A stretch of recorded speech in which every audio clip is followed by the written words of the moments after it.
ನಮಸ್ಕಾರ. ಎಸ್ ನ್ಯೂಸ್ಗೆ ಸ್ವಾಗತ. ನಾನು ಎಸ್ ದೇವೇಂದ್ರಗೌಡ. ಇಂದಿನ ಮುಖ್ಯಾಂಶಗಳು: ನೂತನ ಮೆಟ್ರಿಕ್ ಪೂರ್ವ ಹಾಗೂ ಮೆಟ್ರಿಕ್ ನಂತರದ ವಸತಿ ನಿಲಯಗಳ ಲೋಕಾರ್ಪಣೆ ಮಾಡಿದ ಶಾಸಕರು. ಪತ್ರಕರ್ತರಿಗೆ ನಿಂದಿಸಿದ ಪ್ರಿನ್ಸಿಪಾಲ್ ಸುರೇಶ್ ವರ್ಮಾ ಅವರನ್ನು ಅಮಾನತುಗೊಳಿಸಲು ಆಗ್ರಹಿಸಿ ಮನವಿ. ನಾಡ ಹಬ್ಬದಲ್ಲಿ ಧರ್ಮದ್ವೇಷ ಬಿಜೆಪಿ ನಡೆಗೆ ಸಿಪಿಐಎಂ ಖಂಡನೆ.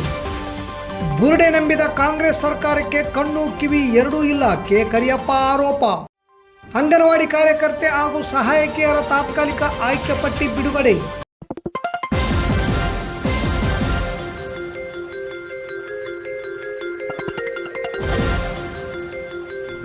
ಎಸ್ ನ್ಯೂಸ್, ಇದು ನಿಮ್ಮ ಧ್ವನಿ. ವಾರ್ತೆಗಳ ವಿವರ. ನಗರದಲ್ಲಿ ನೂತನ ಮೆಟ್ರಿಕ್ ಪೂರ್ವ ಹಾಗೂ ಮೆಟ್ರಿಕ್ ನಂತರದ ವಸತಿ ನಿಲಯಗಳನ್ನು ಶಾಸಕರಾದ ಹಂಪನಗೌಡ ಬಾದರ್ಲಿ ಹಾಗೂ ವಿಧಾನ ಪರಿಷತ್ ಸದಸ್ಯರಾದ ಬಸವನಗೌಡ ಬಾದರ್ಲಿ ಅವರು ಲೋಕಾರ್ಪಣೆಗೊಳಿಸಿದರು. ಅಲ್ಪಸಂಖ್ಯಾತ ಹಾಗೂ ಹಿಂದುಳಿದ ವರ್ಗಗಳ ಬಡವರ ಮಕ್ಕಳಿಗೆ ಈ ನೂತನ 2 ವಸತಿ ನಿಲಯಗಳ ಸಹಾಯದಿಂದ ಉತ್ತಮ ಶಿಕ್ಷಣ ಸಿಗಲಿದೆ ಎಂದರು.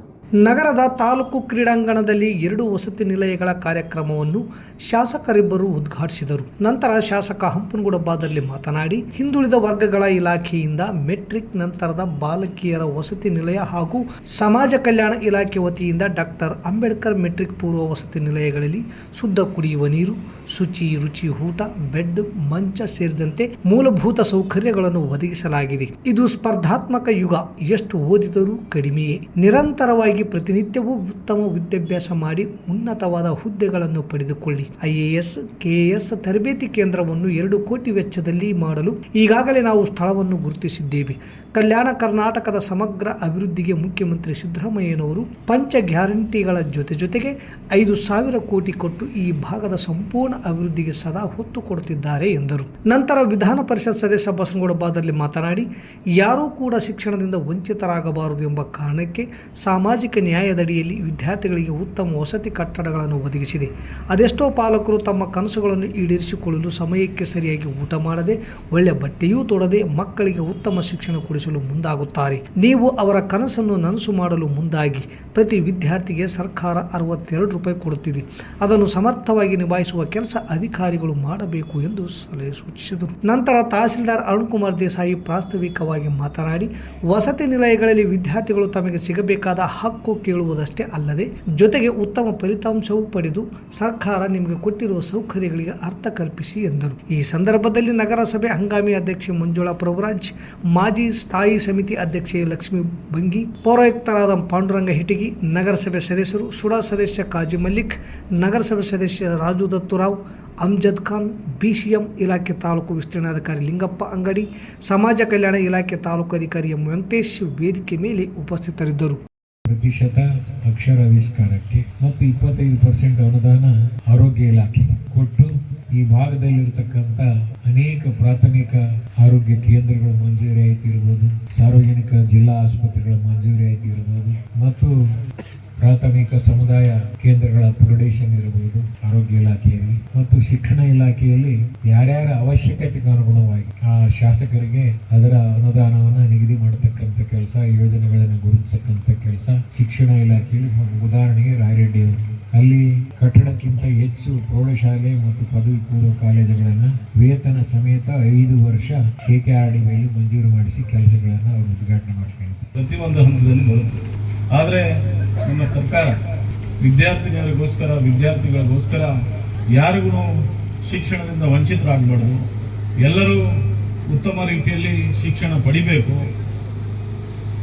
ಉತ್ತಮ ರೀತಿಯಲ್ಲಿ ಕಟ್ಟಡಗಳಲ್ಲಿ ಇರಬೇಕು ಏನೋ ಎಂಬ ಸಾಮಾಜಿಕ ನ್ಯಾಯದಡಿಯಲ್ಲಿ ಇವತ್ತು ನಮ್ಮ ಸರ್ಕಾರ ಅದಕ್ಕೆ ಬದ್ಧವಾಗಿ ಇವತ್ತು ವಿದ್ಯಾರ್ಥಿಗಳಿಗೋಸ್ಕರ ನಿರಂತರವಾಗಿ ಶ್ರಮ ಆಗ್ತಾ ಇದೆ. ಅರಕೆರೆ ತಾಲೂಕಿನ ಕೊತ್ತದೊಡ್ಡಿ ಏಕಲವ್ಯ ವಸತಿ ಶಾಲೆಯ ಪ್ರಿನ್ಸಿಪಾಲ್ ಸುರೇಶ್ ವರ್ಮಾ ಅವರು ಪತ್ರಕರ್ತರನ್ನು ಅವಾಚ್ಯ ಶಬ್ದಗಳಿಂದ ನಿಂದಿಸಿದ ಘಟನೆ ಖಂಡನೀಯವೆಂದು ಆರೋಪಿಸಿ ಕೂಡಲೇ ಅವರನ್ನು ಸೇವೆಯಿಂದ ಅಮಾನತು ಮಾಡುವಂತೆ ಕರ್ನಾಟಕ ಕಾರ್ಯನಿರತ ಪತ್ರಕರ್ತರ ಸಂಘದ ತಾಲೂಕಾ ಘಟಕ ಸಿಂಧನೂರು ವತಿಯಿಂದ ಇಂದು ತಹಸೀಲ್ದಾರ್ ಮುಖಾಂತರ ಜಿಲ್ಲಾಧಿಕಾರಿಗಳಿಗೆ ಮನವಿ ಪತ್ರ ಸಲ್ಲಿಸಲಾಯಿತು. ಈ ವೇಳೆ ತಾಲೂಕು ಅಧ್ಯಕ್ಷ ಡಿಎಚ್ ಕಂಬಳಿ ಮಾತನಾಡಿ, ಪ್ರಜಾಪ್ರಭುತ್ವದ 4ನೇ ಅಂಗವೆಂದು ಕರೆಯಲ್ಪಡುವ ಪತ್ರಿಕಾ ಮಾಧ್ಯಮದ ಮೇಲೆ ನಿರಂತರ ದಾಳಿ, ಅವಮಾನಗಳು ನಡೆಯುತ್ತಿವೆ. ಅರಕೆರೆ ಪಟ್ಟಣದ ಸಮುದಾಯ ಆರೋಗ್ಯ ಕೇಂದ್ರದಲ್ಲಿ ಮಕ್ಕಳ ಆರೋಗ್ಯ ತಪಾಸಣೆಯ ವೇಳೆ ವರದಿ ಮಾಡಲು ಹೋದ ಪತ್ರಕರ್ತರನ್ನು ಪ್ರಿನ್ಸಿಪಾಲ್ ಅವ್ಯಾಚ್ಯ ಶಬ್ದಗಳಿಂದ ನಿಂದಿಸಿದ್ದು ಖಂಡನೀಯ. ಮಕ್ಕಳ ಹಿತದೃಷ್ಟಿಯಿಂದ ಮಾಹಿತಿ ಸಂಗ್ರಹಿಸಲು ಹೋಗಿದ್ದ ಪತ್ರಕರ್ತರನ್ನು ನೀವು ಲೋಪರ್ಸ್, ಕೆಲಸಕ್ಕೆ ಬಾರದವರು, ಇಡಿಯಟ್ಸ್ ಎಂದೆಲ್ಲ ನಿಂದಿಸಿರುವುದು ಅಕ್ಷಮ್ಯ ಅಪರಾಧವಾಗಿದೆ. ಈ ಜವಾಬ್ದಾರಿಯುತ ಸ್ಥಾನಕ್ಕೆ ಅವಮಾನವಾಗಿದೆ. ಪತ್ರಕರ್ತರ ಗೌರವಕ್ಕೆ ಧಕ್ಕೆ ಉಂಟು ಮಾಡಿ ಮಾಧ್ಯಮ ಕ್ಷೇತ್ರವನ್ನೇ ಹೀಯಾಳಿಸಿರುವ ಪ್ರಿನ್ಸಿಪಾಲರನ್ನು ಅಮಾನತು ಮಾಡುವಂತೆ ಆಗ್ರಹಿಸಿದರು. ಈ ವೇಳೆ ಜಿಲ್ಲಾ ಉಪಾಧ್ಯಕ್ಷ ವೀರಭದ್ರಪ್ಪ ಜವಳಗಿರ, ಪತ್ರಕರ್ತರಾದ ಪ್ರಹ್ಲಾದ್ ಗುಡಿ, ಶ್ಯಾಮ್ ಕುಮಾರ್, ಶರಣಪ್ಪ ಬೇರ್ಗಿ, ಯಮನಪ್ಪ ಪವಾರ್, ಅಶೋಕ್ ಬೆನ್ನೂರ್, ಚಂದ್ರಶೇಖರ್ ಬೆನ್ನೂರ್, ದುರ್ಗೇಶ್, ಮೊಹಮ್ಮದ್ ಮುಸ್ತಫಾ, ಚಂದ್ರಶೇಖರ್ ಹೆರ್ದಿಹಾಳ್, ಪಂಪಪತಿ ಹೂವಿನಬಾವಿ, ಕಿರಣ್ ಕುಮಾರ್, ವೀರೇಶ್ ಗಡ್ಡಿಮಾಳ್, ಲಕ್ಷ್ಮಣ್ ಕುರುಕುಂದ, ಅಂಬಣ್ಣ ಸಾಸ್ಲಮರಿ, ಕಾಶಿಂ ಸಾಬ್, ರಾಮ್, ವೀರೇಶ್ ಹೊಸಳ್ಳಿ ಇದ್ದರು. ನಾಡಹಬ್ಬ ದಸರಾ ಉದ್ಘಾಟನೆಗೆ ಬಾನು ಮುಷ್ತಾಕ್ ಆಯ್ಕೆಯನ್ನು ವಿರೋಧಿಸಿ ನಾಡಹಬ್ಬದಲ್ಲಿ ಧರ್ಮೋದ್ದೇಶ ರಾಜಕಾರಣ ಮಾಡುವ ಬಿಜೆಪಿ ನಡೆಯನ್ನು ಖಂಡಿಸಿ ಭಾರತ ಕಮ್ಯುನಿಸ್ಟ್ ಪಕ್ಷ, ಮಾರ್ಕ್ಸ್ವಾದಿ, ಸಿಪಿಎಂ ಕರ್ನಾಟಕ ರಾಜ್ಯ ಸಮಿತಿ ಮಾಧ್ಯಮ ಹೇಳಿಕೆ ಬಿಡುಗಡೆ ಮಾಡಿದೆ. ನಾಡ ಹಬ್ಬ ದಸರಾ ಉದ್ಘಾಟನೆಗೆ ಬೂಕರ್ ಪ್ರಶಸ್ತಿ ವಿಜೇತೆ ಕನ್ನಡದ ಹೆಸರಾಂತ ಬರಹಗಾರ್ತಿ ಬಾನು ಮುಸ್ತಾಕ್ ಆಯ್ಕೆಯನ್ನು ಸಿಪಿಐಎಂ ಸ್ವಾಗತಿಸುತ್ತದೆ. ಭಾರತೀಯ ಜನತಾ ಪಕ್ಷ ಎಂದಿನಂತೆ ಇಲ್ಲಿಯೂ ಧರ್ಮದ್ವೇಷ ರಾಜಕಾರಣ ಮಾಡುತ್ತಿರುವುದು ಖಂಡನೀಯವಾಗಿದೆ. ಕನ್ನಡ ಸಾಹಿತ್ಯಕ್ಕೆ ತಮ್ಮದೇ ಕೊಡುಗೆ ನೀಡಿ ನಾಡಿನ ಸೌಹಾರ್ದ ಪರಂಪರೆಯನ್ನು ಪ್ರೀತಿಸುವ, ಗೌರವಿಸುವ ಬಾನು ಮುಸ್ತಾಕ್ ರವರ ಕೃತಿಗೆ ಬೂಕರ್ ಪ್ರಶಸ್ತಿ ಲಭಿಸಿದೆ. ಇದು ಕನ್ನಡದ ಕೀರ್ತಿಯನ್ನು ಅಂತಾರಾಷ್ಟ್ರೀಯ ಮಟ್ಟದಲ್ಲಿ ಪಸರಿಸಿದೆ. ಅವರು ಅಲ್ಪಸಂಖ್ಯಾತ ಮುಸ್ಲಿಂ ಸಮುದಾಯದವರು ಎಂಬ ಕಾರಣಕ್ಕೆ ಆಗಲೂ ಕನಿಷ್ಠ ಅಭಿನಂದನೆ ಸಲ್ಲಿಸುವ ಸೌಜನ್ಯ ತೋರದಿರುವ ಭಾರತೀಯ ಜನತಾ ಪಕ್ಷ ಈಗ ನಾಡ ಹಬ್ಬದಲ್ಲಿ ತನ್ನ ಕೋಮುವಾದಿ ರಾಜಕಾರಣವನ್ನು ಮುಂದೆ ಮಾಡುತ್ತಿದೆ. ಸಿಪಿಐಎಂ ಪಕ್ಷವು ಕೋಮುವಾದದ ವಿರುದ್ಧ ನಡೆಸುವ ನಿರಂತರ ಹೋರಾಟದ ಭಾಗವಾಗಿಯೇ ಬಿಜೆಪಿಯ ಈ ಧರ್ಮದ್ವೇಷ ರಾಜಕಾರಣವನ್ನು ವಿರೋಧಿಸುತ್ತದೆ ಮತ್ತು ನಾಡ ಹಬ್ಬ ದಸರಾವನ್ನು ಈ ಹಿಂದೆ ಖ್ಯಾತ ಕವಿ ನಿಸಾರ್ ಅಹಮದ್ ರವರೂ ಕೂಡ ಉದ್ಘಾಟನೆ ಮಾಡಿದ್ದರು. ಈ ದಸರಾ ಕನ್ನಡ ನಾಡಿನ ಹಬ್ಬವೇ ಹೊರತು ಹಿಂದುತ್ವವಾದಿಗಳ ಹಬ್ಬವಲ್ಲ ಎಂಬುದನ್ನು ಬಿಜೆಪಿಯವರು ಅರ್ಥ ಮಾಡಿಕೊಂಡು ಕ್ಷುಲ್ಲಕ ರಾಜಕಾರಣವನ್ನು ಕೈಬಿಡಬೇಕೆಂದು ಸಿಪಿಐಎಂ ರಾಜ್ಯ ಸಮಿತಿ ಪರವಾಗಿ ಕಾರ್ಯದರ್ಶಿ ಡಾಕ್ಟರ್ ಕೆ ಪ್ರಕಾಶ್ ಒತ್ತಾಯಿಸುತ್ತಿದ್ದಾರೆ. ಈ ಕಾಂಗ್ರೆಸ್ ಸರ್ಕಾರಕ್ಕೆ ಕಣ್ಣು ಇಲ್ಲ, ಕಿವಿಯೂ ಇಲ್ಲ. ಯಾರೋ ಒಬ್ಬ ಅನಾಮಿಕ ಬುರುಡೆ ಬಂದಿರೋದನ್ನು ಎಲ್ಲಿಂದ ತಂದಿದ್ದಾನೆಂದು ಶೋಧನೆ ಮಾಡದೆ SIT ರಚನೆ ಮಾಡಿ ಎಲ್ಲೆಂದರಲ್ಲಿ ಮಣ್ಣನ್ನು ಒಗೆದು ಪವಿತ್ರ ಧರ್ಮಸ್ಥಳಕ್ಕೆ ಕೆಟ್ಟ ಹೆಸರು ತರುವ ಕೆಲಸ ಕಾಂಗ್ರೆಸ್ ಸರ್ಕಾರ ಮಾಡಿದೆ ಎಂದು ಬಿಜೆಪಿ ಮುಖಂಡರಾದ ಕೆ ಕರೆಯಪ್ಪ ಆರೋಪ ಮಾಡಿದರು. ಈ ಸರ್ಕಾರ ರಚನೆ ಆದಾಗಿನಿಂದಲೂ ಹಿಂದೂ ದೇವಾಲಯಗಳ ಬಗ್ಗೆ ಹಾಗೂ ಧರ್ಮಗಳ ಬಗ್ಗೆ ಯಾವುದಾದರೂ ಒಂದು ನೆಪವೊಡ್ಡಿ ದೇವಸ್ಥಾನಗಳನ್ನು ಸರ್ಕಾರಕ್ಕೆ ತೆಗೆದುಕೊಳ್ಳುವುದು, ದೇವಾಲಯಗಳಿಂದ ಬರುವ ಲಾಭವನ್ನು ಮುಜರಾಯಿ ಇಲಾಖೆಗೆ ತರುವ ಪ್ರಯತ್ನ ನಡೆದಿದೆ. ಈ ಹಿಂದೆ IAS ಆಫೀಸರ್ ಆಗಿದ್ದ ಶಶಿಕಾಂತ್ ಸಿಂಥಿಲ್ ಸೇರಿದಂತೆ ಅನೇಕ ಕಾಂಗ್ರೆಸ್ಸಿಗರು ಧರ್ಮಸ್ಥಳಕ್ಕೆ ಮಸಿ ಬಳಿಯುವಂತಹ ಕೆಲಸ ಮಾಡುತ್ತಿದ್ದಾರೆ. ಇದರ ಹಿಂದೆ ಒಂದು ದೊಡ್ಡ ಹುನ್ನಾರವೇ ಅಡಗಿದೆ. ಹಿಂದೂ ದೇವಾಲಯಗಳನ್ನು ಮುಚ್ಚುವ ಕೆಲಸಕ್ಕೆ ಕಾಂಗ್ರೆಸ್ ಸರ್ಕಾರ ಮುಂದಾಗಿದೆ ಎಂದು ಗಂಭೀರವಾಗಿ ಆರೋಪ ಮಾಡಿದರು. ನಂತರ ನಗರ ಮಂಡಲ ಅಧ್ಯಕ್ಷ ಸಿದ್ದರಾಮೇಶ್ ಮನ್ನಾಪುರ್ ಮಾತನಾಡಿ, ಧರ್ಮಸ್ಥಳ ಕ್ಷೇತ್ರವು ಕೇವಲ ಕರ್ನಾಟಕವಲ್ಲದೆ ದೇಶದಾದ್ಯಂತ ಕೋಟ್ಯಾಂತರ ಭಕ್ತಾದಿಗಳನ್ನು ಹೊಂದಿರುತ್ತದೆ. ದಿನನಿತ್ಯವೂ ಲಕ್ಷಾಂತರ ಮಂದಿ ಭಕ್ತಾದಿಗಳು ಆಗಮಿಸುತ್ತಾರೆ. ಹಿಂದೂಗಳಿಗೆ ಇದು ಪ್ರಮುಖ ಧಾರ್ಮಿಕ ಶ್ರದ್ಧೆಯ ಕೇಂದ್ರವೂ ಆಗಿದೆ. ಹಿಂದೂಗಳ ಧಾರ್ಮಿಕ ಭಾವನೆಗಳಿಗೆ ಧಕ್ಕೆ ತರುವ ದುರುದ್ದೇಶ ಕೆಲವು ಕಿಡಿಗೇಡಿಗಳು ಹಾಗೂ ಎಡಚರರು ಸುಳ್ಳು ಅಪಪ್ರಚಾರವನ್ನು ಮಾಡುತ್ತಿದ್ದಾರೆ. ಇದರ ಹಿಂದೆ ಹಿಂದೂಗಳ ಶ್ರದ್ಧಾಭಕ್ತಿಯನ್ನು ಅತ್ಯಂತ ನಿಕೃಷ್ಟವಾಗಿ ಬಿಂಬಿಸುವ ಹುನ್ನಾರವಿದೆ. ಇಂತಹ ಕಿಡಿಗೇಡಿಗಳಿಗೆ ಕುಮ್ಮಕ್ಕು ನೀಡುವ ಷಡ್ಯಂತ್ರವೂ ನಡೆದಿದೆ. ಭಾರತದ ನ್ಯಾಯ ಸಂಹಿತೆ ಅಡಿಯಲ್ಲಿ ಅನಾಮಿಕ ವ್ಯಕ್ತಿಯೊಬ್ಬ ಯಾವುದೇ ಆಧಾರಗಳಿಲ್ಲದೆ ಮಾಡಿದ ಆರೋಪಕ್ಕೆ ರಾಜ್ಯ ಸರ್ಕಾರವು ಲಕ್ಷಾಂತರ ಹಣ ವ್ಯಯ ಮಾಡಿ ಆತ ಹೇಳಿದ ಕಡೆಗಳೆಲ್ಲ ಗುಂಡಿಗಳನ್ನು ತೋಡಿದೆ. ಆದರೆ ಈ ಅನಾಮಿಕನ ಹಿಂದಿರುವ ದುಷ್ಟ ವ್ಯಕ್ತಿಗಳು ಯಾರು ಮತ್ತು ಅವರು ಮಾಡುತ್ತಿರುವ ಸಂಚುಗಳೇನು ಎಂಬುದನ್ನು ಇಲ್ಲಿಯ ತನಕ ರಾಜ್ಯದ ಜನತೆಗೆ ಕಾಂಗ್ರೆಸ್ ಸರ್ಕಾರ ತಿಳಿಸಿಲ್ಲ. ಹಿಂದೂಗಳ ಧಾರ್ಮಿಕ ಕೇಂದ್ರಗಳನ್ನು ಅವಮಾನ ಮಾಡುವ ಸಮಾಜ ವಿರೋಧಿ ವ್ಯಕ್ತಿಗಳನ್ನು ಪತ್ತೆ ಹಚ್ಚಿ ಶಿಕ್ಷೆಗೆ ಒಳಪಡಿಸಬೇಕು ಎಂದು ಒತ್ತಾಯಿಸಿ ಇಡೀ ರಾಜ್ಯದಾದ್ಯಂತ ಪ್ರತಿಭಟನೆ ಕೈಗೊಳ್ಳಲಾಗಿದೆ ಎಂದರು. ಈ ವೇಳೆ ಪ್ರತಿಭಟನೆಯಲ್ಲಿ ಗ್ರಾಮೀಣ ಮಂಡಲದ ಅಧ್ಯಕ್ಷ ಯಂಕೋಬ ನಾಯಕ್ ರಾಮತ್ನಾಳ್ ಹಾಗೂ ಮುಖಂಡರಾದ ಎಂ ದೊಡ್ಡಬಸವರಾಜ್, ಶ್ರೀ ಹರ್ಷ, ಪರಮೇಶ್ವರಪ್ಪ ಆದಿಮನಿ, ಸಿದ್ದಲಿಂಗಯ್ಯ ಹಿರೇಮಠ್, ಫಕೀರಪ್ಪ ಬಾಗೋಡಿ ತಿಡಿಗೋಳ್, ವೆಂಕಟೇಶ್ ಬಾದರ್ಲಿ, ಸೋಮನಾಥ್ ಪತ್ತಾರ್, ಪ್ರೇಮ ಸಿದ್ಧಾಂತಿಮಠ್, ಜಯಶ್ರೀ ರೆಡ್ಡಿ, ಸಹನಾ ಹಿರೇಮಠ್, ಮಮತಾ ಹಿರೇಮಠ್, ರವಿ ರಾಠೋಡ್, ಪ್ರಕಾಶ್, ನಾಗರಾಜ್ ದೇವರಗುಡಿ, ನಾಗಲಿಂಗ ನಾಯಕ್, ವಿನಯರಾಜು, ಮಲ್ಲಿಕಾರ್ಜುನ್ ಸೇರಿದಂತೆ ಅನೇಕ ಮುಖಂಡರು ಹಾಗೂ ಧರ್ಮಸ್ಥಳದ ಸಂಘದವರು, ಕಾರ್ಯಕರ್ತರು ಭಾಗವಹಿಸಿದ್ದರು. ಈ ಸರ್ಕಾರಕ್ಕೆ ಕಣ್ಣೂ ಇಲ್ಲ, ಕಿವಿನೂ ಇಲ್ಲ ಅಂತ ನನ್ನ ಅನಿಸಿಕೆ. ಯಾಕಂದ್ರೆ ಈ ಸರ್ಕಾರಕ್ಕೆ ಒಬ್ಬನು ಯಾವನಾದ್ರೂ ಬುರುಡೆ ತಂದನಂದ್ರೆ ಅವನು ಎಲ್ಲಿದ್ದ ತಂದನಂತ ಶೋಧನೆ ಮಾಡಲಾರ್ದೆ ಹೈಕಮಾಂಡ್ ಹೇಳ್ದಂಗೆ SIT ಅನ್ನು ರಚನೆ ಮಾಡಿ ಅವನ್ನ ಎಲ್ಲಿ ಬೇಕಲ್ಲಿ ಅಗಿಯುವಂತ ಕೆಲಸ ಮಾಡಿ ಮತ್ತೆ ಈ ಧರ್ಮಸ್ಥಳಕ್ಕೆ ಕೆಟ್ಟ ಹೆಸರು ತರುವಂತ ಕೆಲಸ ಯಾವುದಾದ್ರೂ ಮಾಡಿದ್ರೆ ಅದು ಕಾಂಗ್ರೆಸ್ ಸರ್ಕಾರ ಮಾಡ್ತಾ ಇದೆ ಅಂತೇಳಿ ಇವತ್ತಿನ ದಿವಸ ಇಡೀ ರಾಜ್ಯದಾದ್ಯಂತ ನಮ್ಮ ಪಕ್ಷದ ವತಿಯಿಂದ ನಮ್ಮ ರಾಜ್ಯಾಧ್ಯಕ್ಷರ ನೇತೃತ್ವದಲ್ಲಿ ಕೂಡ ಎಲ್ಲ ತಾಲೂಕುಗಳಲ್ಲಿ ಮತ್ತು ಜಿಲ್ಲಾಗಳಲ್ಲಿ ಈ ಕಾರ್ಯಕ್ರಮವನ್ನು ಹಮ್ಮಿಕೊಂಡಿದ್ದೇವೆ. ಮತ್ತು ಈ ಸರ್ಕಾರದಲ್ಲಿ ತಾವು ನೋಡ್ತಾ ಇರ್ಬೋದು, ಸುಮ್ಮನೆ ಎರಡು ವರ್ಷದಿಂದ ಈ ಸರ್ಕಾರ ಏನು ಬಂದಿದೆ, ಬಂದಾಗಿನಿಂದ ಕೂಡ ಯಾವುದಾದ್ರೂ ಒಂದು ವಿನಾಕಾರಣ ಹಿಂದೂ ಧರ್ಮದ ಬಗ್ಗೆ ಇರ್ಬೋದು ಅಥವಾ ಹಿಂದೂ ದೇವಾಲಯದ ಬಗ್ಗೆ ಇರ್ಬೋದು ಯಾವುದೇ ಒಂದು ನೆಪ ಹಾಕಿಕೊಂಡು ಆ ದೇವಸ್ಥಾನಗಳನ್ನು ಸರ್ಕಾರಕ್ಕೆ ತೆಗೆದುಕೊಳ್ಳುವಂಥ ಕೆಲಸ ಇರ್ಬೋದು, ಇಂಥ ಅನೇಕ ಕಾರ್ಯಕ್ರಮಗಳನ್ನು ಈ ಸರ್ಕಾರ ಮಾಡ್ತಾ ಇದೆ.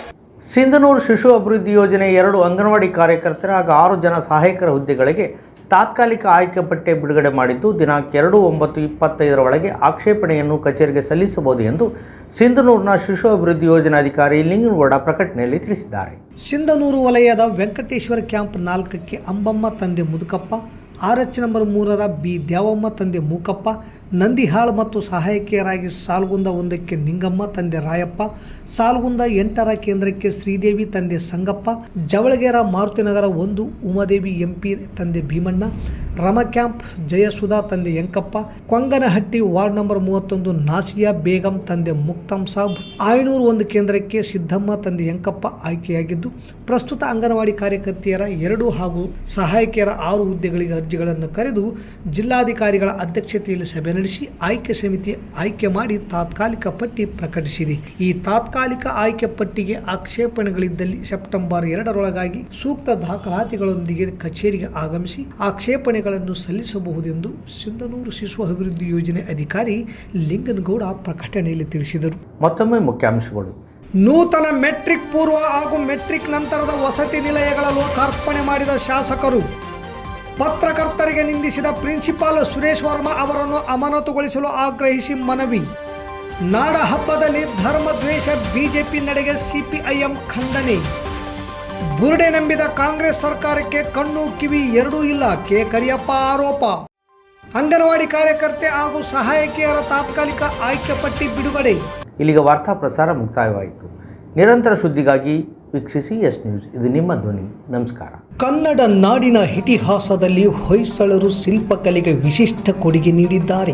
ವಿಷ್ಣುವರ್ಧನ ಅರಸನ ಕಾಲದಲ್ಲಿ ಶಿಲ್ಪಕಲೆಯು ಉತ್ತುಂಗದ ಶಿಖರದಲ್ಲಿತ್ತು. ಆ ಕಾಲಘಟ್ಟದಲ್ಲಿ ಕಲ್ಲಿನಲ್ಲಿ ಕಸೂತಿ ಮಾಡಿ ಕಲ್ಲು ಕರಗಿಸಿ ಹೂ ಮಾಡಿದ ವ್ಯಕ್ತಿ ಶೃಂಗೇರಿ, ಬೇಲೂರು, ಹಳೆಬೀಡು, ಹಂಪಿ, ಐಹೊಳೆ, ಪಟ್ಟದಕಲ್ಲು ಸೇರಿ ಇನ್ನು ಮುಂತಾದ ಪವಿತ್ರವಾದ ಯಾತ್ರಾ ಸ್ಥಳಗಳ ಶಿಲೆಯಲ್ಲಿ ಜೀವಂತ ಕಲೆ ಕಂಡವರೆಂದರೆ ಅಮರ ಶಿಲ್ಪಿ ಜಕಣಾಚಾರಿ. ಅವರ ಸ್ಫೂರ್ತಿಯಿಂದಲೇ ರಾಯಚೂರು ಜಿಲ್ಲೆಯ ಮಸ್ಕಿ ತಾಲೂಕಿನ ಅಂಕುಸದೊಡ್ಡಿ ಗ್ರಾಮದ ಲಕ್ಷ್ಮಣ್ ಈಚನಾಳ್ ಅವರು ವಿಶ್ವ ಮಾನವರಾದ ಜಗಜ್ಯೋತಿ ಬಸವಣ್ಣ, ಸಂವಿಧಾನ ಕರ್ತೃ ಅಂಬೇಡ್ಕರ್, ಸಮಾನತೆಯ ಹರಿಕಾರ ಬಾಬು ಜಗಜ್ಜೀವನ್ ರಾಮ್, ಕ್ರಾಂತಿವೀರ ಸಂಗೊಳ್ಳಿ ರಾಯಣ್ಣ, ಕಿತ್ತೂರು ಚೆನ್ನಮ್ಮ, ಛತ್ರಪತಿ ಶಿವಾಜಿ, ಕನಕದಾಸ, ವಾಲ್ಮೀಕಿ, ಮಹಾತ್ಮ ಗಾಂಧಿ, ಗೌತಮ ಬುದ್ಧ ಹಾಗೂ ಪುನೀತ್ ರಾಜ್ಕುಮಾರ್ ಹೀಗೆ ಒಂದೇ ಎರಡೇ ನೂರಾರು ಕಲಾಕೃತಿಗಳ ಮೂರ್ತಿಗಳನ್ನು ಅತ್ಯುನ್ನತವಾಗಿ ಕಂಚು, ಪಂಚಲೋಹ, POP, ಸಿಮೆಂಟ್, ಫೈಬರ್ ಹಾಗೂ ಮಣ್ಣಿನಿಂದ ತಯಾರಿಸುವಲ್ಲಿ ಪ್ರಮುಖ ಪಾತ್ರ ವಹಿಸಿದ್ದಾರೆ.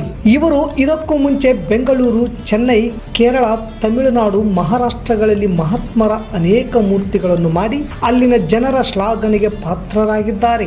ಜೊತೆಗೆ ಕೆಲವು ಸಿನಿಮಾ ಶೂಟಿಂಗಿಗಾಗಿ ಮಣ್ಣಿನ ಮೂರ್ತಿಗಳನ್ನು ಸಹ ಮಾಡಿಕೊಟ್ಟಿದ್ದು ಉಂಟು. ಹೀಗೆ ಹಲವಾರು ಊರುಗಳನ್ನು ಸುತ್ತಿ ಕೊನೆಗೆ ನಮ್ಮೂರು ನಮಗೆ ಮೇಲು ಅನ್ನುವ ಹಾಗೆ ತಮ್ಮ ಸ್ವಗ್ರಾಮ ಅಂಕುಸದೊಡ್ಡಿ ಗ್ರಾಮಕ್ಕೆ ಬಂದು ಬದುಕನ್ನು ಕಟ್ಟಿಕೊಂಡು 10 ಜನಕ್ಕೆ ಕೆಲಸ ಕೊಟ್ಟು ಆಶ್ರಯದಾತರಾಗಿ ನಿಂತಿದ್ದಾರೆ. ಕಡಿಮೆ ಎಂದರೂ ವರ್ಷಕ್ಕೆ 40ರಿಂದ 50ರಷ್ಟು ಹಲವಾರು ಮಹಾನ್ ಪುರುಷರ ಮೂರ್ತಿಗಳನ್ನು ತಯಾರಿಸಿಕೊಡುತ್ತಿದ್ದೇವೆ. ಬೆಂಗಳೂರು, ಹಾಸನ್, ಮಂಗಳೂರು, ಕೋಲಾರ, ಚಿತ್ರದುರ್ಗ, ತುಮಕೂರು, ಪಿರಿಯಾಪಟ್ಟಣ, ದಾವಣಗೆರೆ, ಕಲಬುರಗಿ, ಬೀದರ್, ರಾಯಚೂರು ಸೇರಿದಂತೆ ರಾಜ್ಯ ಮತ್ತು ದೇಶದಾದ್ಯಂತ ಅನೇಕ ರಾಜ್ಯಗಳಿಗೆ ಇಲ್ಲಿ ತಯಾರಿಸುವ ಮಹಾನ್ ವ್ಯಕ್ತಿಗಳ ಮೂರ್ತಿಗಳನ್ನು ಕೊಂಡೊಯ್ಯುತ್ತಿದ್ದಾರೆ. ಅಷ್ಟು ಬೇಡಿಕೆ ಇದೆ. ಕಾರಣ ಕೆಲಸದಲ್ಲಿ ನೈಪುಣ್ಯತೆ, ಜಾಗರೂಕತೆ, ಸಮಯ ಪರಿಪಾಲನೆ, ಹೇಳಿದ ಹಾಗೆ ಕಲಾಕೃತಿಗಳನ್ನು ರಚಿಸುವುದು ಕುರಿತಾಗಿ ಮುಂತಾದ ಬೇಡಿಕೆಗೆ ಸ್ಪಂದಿಸಿ ಕಾರ್ಯಗತಗೊಳಿಸುವುದಕ್ಕೆ ನಾವು ಸದಾ ಮುಂದು ಅನ್ನುತ್ತಾರೆ ಅಂಕುಶದೊಡ್ಡಿಯ ಕಲಾಕಾರ ಲಕ್ಷ್ಮಣ್ ಹಿಚನಾಳ್. ಉತ್ತಮ ಮೂರ್ತಿಗಳಿಗಾಗಿ ಒಮ್ಮೆ ಭೇಟಿ ಕೊಡಿ ರಾಯಚೂರು ಜಿಲ್ಲೆಯ ಮಸ್ಕಿ ತಾಲೂಕಿನ ಅಂಕುಶದೊಡ್ಡಿ ಗ್ರಾಮದ ಕಾರ್ತಿಕರಾಯ ಹಾರ್ಟ್ಸ್ಗೆ. ದೂರವಾಣಿ ಸಂಖ್ಯೆ 8088388202.